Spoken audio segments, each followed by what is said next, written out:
Hey everyone, I am going to be jumping on here to see if you put any questions in either on YouTube or on the old Facebook. I'm going to be chatting about something. I had some free time here.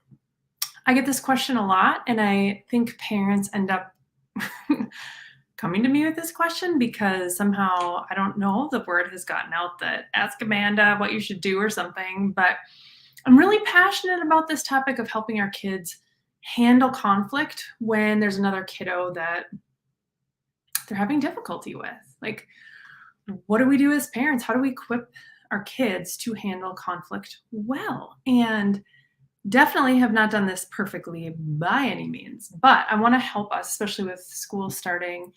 How do we go into school this school year helping them navigate conflict well? Because what we want our kids to grow up doing is having the ability to use their voice and handle difficult things in a biblical way. And so, what a great opportunity that all of these interactions at school and just even if you homeschool with other kiddos present, right? They're all opportunities to grow. So, what do we do? The cool thing is the different schools have reached out too because just asking me to come in and equip the teachers and staff. And I'm like, yes, that's awesome. However, the parents need equipping. Like if we don't even know, how are we going to help our kids? Like it's great that the teachers know, right? But we've got to know this as parents as well. So that's what we're going to talk about. Okay. First, as parents have got to understand the difference between what it means to be rude, mean, or being a bully. Like there's a difference between being rude, being mean, and being a bully. Okay. And we should know the difference because we want to teach our kids to know the difference. Okay. So being rude is unintentionally, spontaneously acting or behaving in a way that's maybe you could think of annoying. So it's not personal to anybody. It's just perhaps annoying. It's not meant to hurt anyone, but it's maybe not thought through, unplanned, sort of this spontaneous type of behavior. So like slamming a locker door shut, poor manners, like burping, jumping ahead in line. So like that's just being rude. It's not intentionally to hurt anybody. It's sort of like this thoughtless, spontaneous behavior that's not directed at any one person. Okay, so that's being rude. Being mean is intentional. It is on purpose. It's saying or doing something to hurt someone else. That's being mean. Okay, and I'm going to break these down: rude, mean, being a bully, and then I'm going to talk about how to handle them. Okay, so that's being mean. Being a bully, hold on, I'll say that again. Being mean is intentionally saying or doing something to hurt someone else. Being a bully is essentially being mean repeatedly. So it's intentional, repetitive, mean behavior. Okay. The difference between being mean and being a bully is that the person exhibiting the mean behavior has been given the opportunity to stop and they have not. So their mean behavior continues. That's what makes it bullying. They are continuing to hurt, knowing it is hurtful, and they are not stopping or changing their behavior. Okay.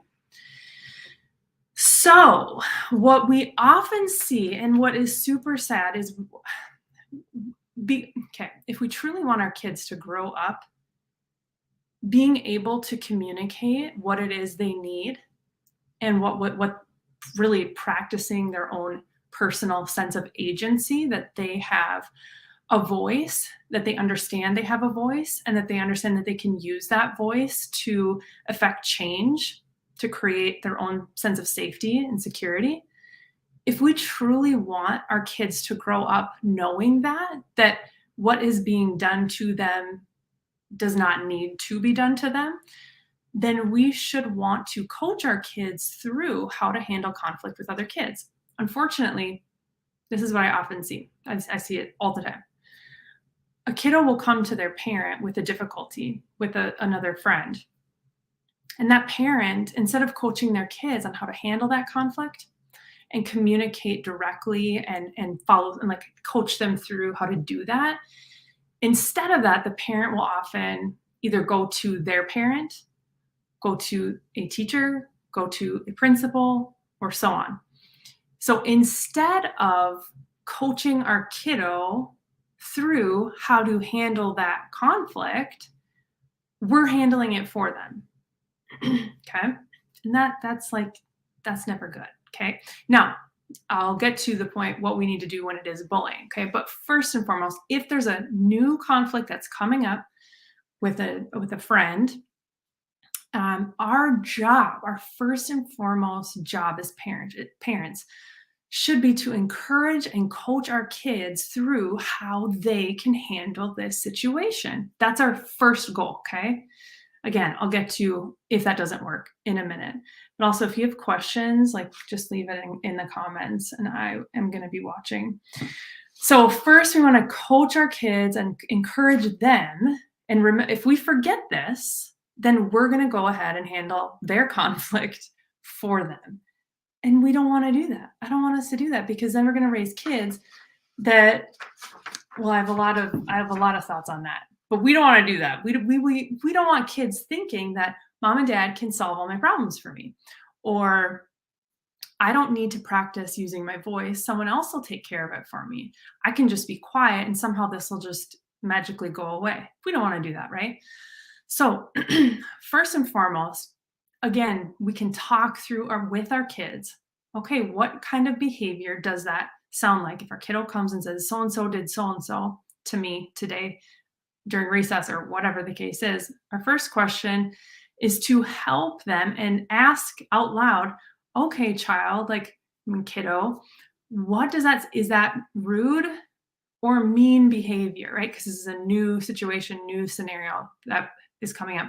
So we help them decipher, and we are deciphering with them, discerning and navigating which is this? Is this rude? Was this not directed toward anyone? Or was it a mean behavior? Okay. Once you determine that it is mean behavior, because something rude is sometimes also very just a personal preference, right? I don't like that Joey burps in the hallway. That could be personal, and he's not intentionally being mean to me, but I can still utilize and activate my voice in that and make it known that I prefer that rude behavior stop. But it's not necessarily directed toward anyone. And so he isn't intentionally doing it toward anyone else. So we have to help them understand, is it worth it? Those sorts of things when it is a rude type of behavior. But if it's mean, if it is directed toward our child, then our goal is to help them, again, understand that is something that's mean, that's hurtful toward you. What do you think we should do? And asking them, getting them involved in this process, ultimately helping them to understand that if they do not use their voice, if they do not ask Joey, if Joey has been mean to our child, I'm just making up names. If we don't tell Joey that needs to stop, then Joey's never going to have the opportunity to stop. So we have to encourage our kids to use their voice and to speak up and say, that felt mean, or that was rude, that was hurtful. When you XYZ, that made me feel XYZ, please stop.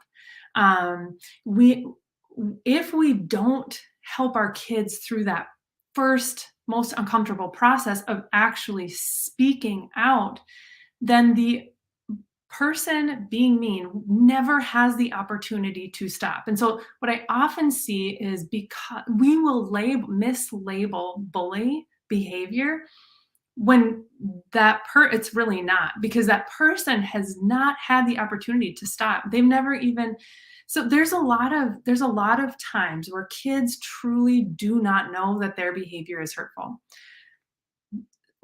That would be mislabeling a behavior bullying because they've never had the opportunity to stop. Again, bullying is intentional, repetitive behavior after they've been asked to stop. So they are knowingly continuing to be harmful or hurtful to another person.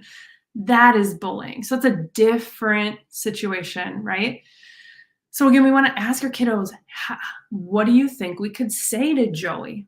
Because if we don't give him the opportunity to stop, he's not going to get that opportunity. So we have to voice again that is hurtful. And most of it, for one of our kiddos, it took a good half of a year for her to finally have the courage to say, I don't like when you say that, it makes me feel really bad inside. Please stop saying that to me.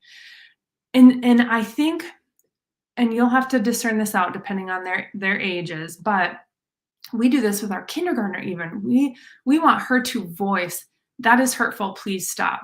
Because again, as they get older, it's almost more difficult as they get older to use their voice if they haven't been practicing it as much in their younger years. So encourage them and then keep encouraging them and keep encouraging them.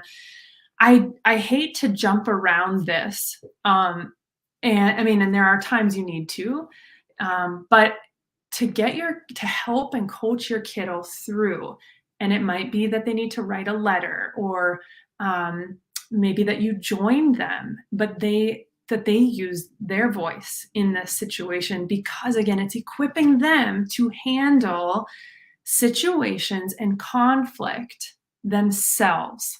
Okay. And again, I'm referring to mean behavior, not bullying behavior, mean behavior. So something difficult happens, there's a kiddo that's not nice. They come to you. What we don't want to do is bypass our kiddo and go to the parent, the teacher, the principal, because it's not allowing our child to practice their own conflict resolution. How can we expect our kids to grow up and be full functioning, healthy, societal contributors if they can't even have meaningful relationships with people because they've never had to say hard things? It's super important. I think that even our kindergartner, when she was in kindergarten, we were encouraging her. She would and this can happen in your own home within the siblings too. Like, I'm just making up names. Joey, again, I don't know why Joey's getting the name of the day, I guess, but Joey's coming to me. Mom, Joey took my Lego and then he threw it across the room.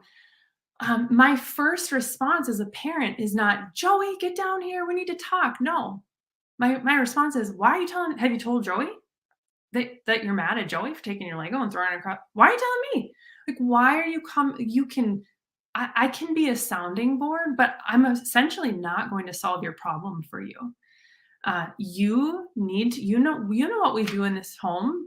Go to Joey and you need to talk to Joey about it. Like, I have full faith in you that you can voice what happened and what you did not like and how that was hurtful.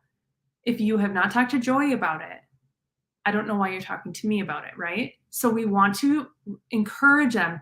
It's easier to go to someone else. Hello, we see this in our own lives.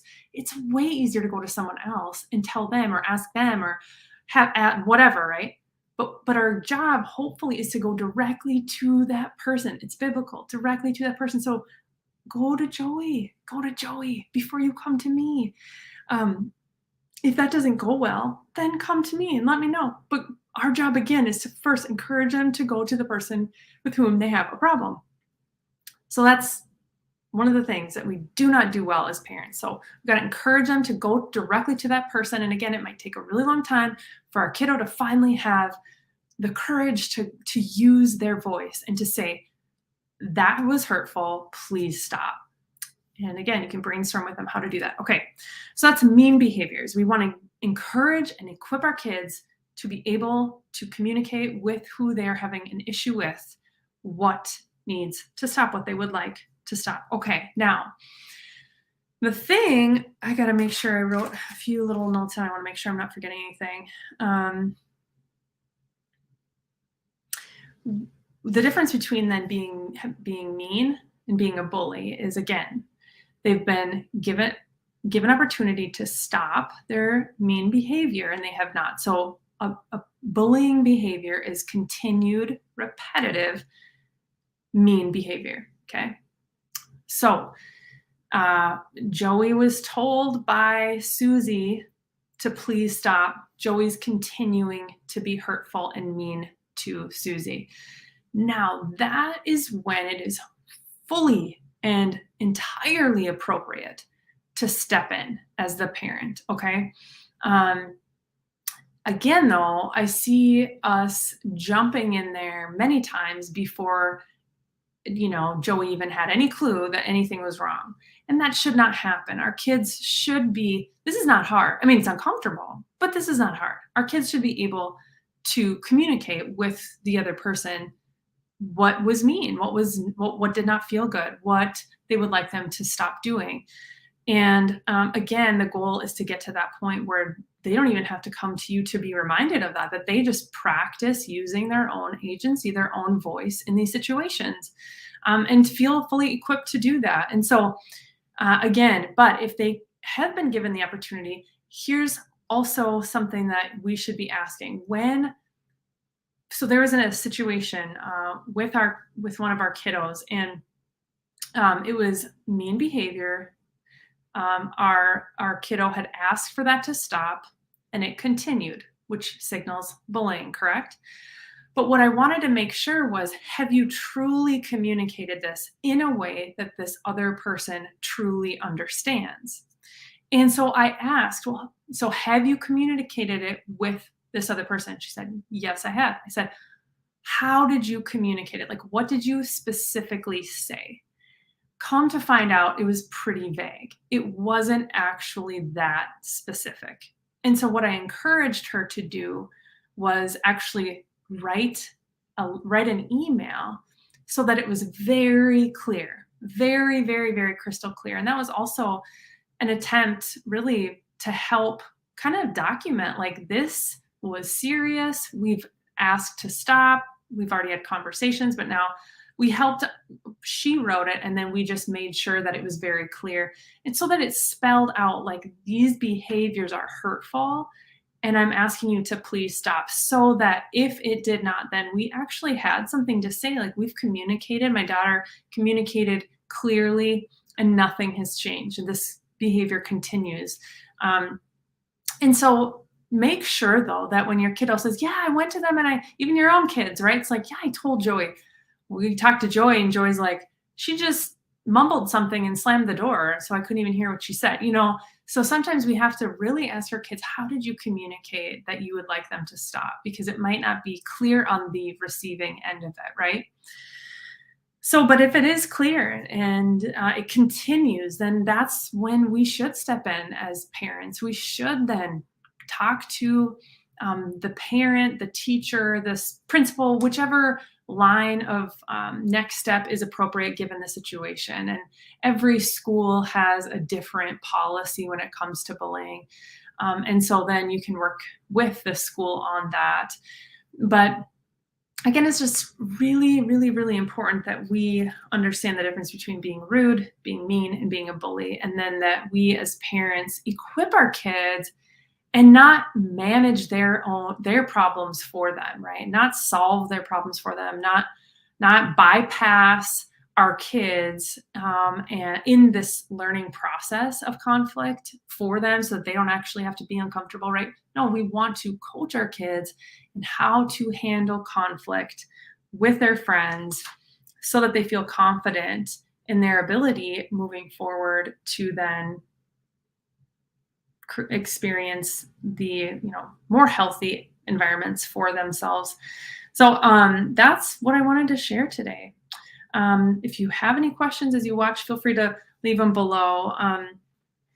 But again, the goal, and also I want to say this too, the goal is to help our kids be able to use their voice, right?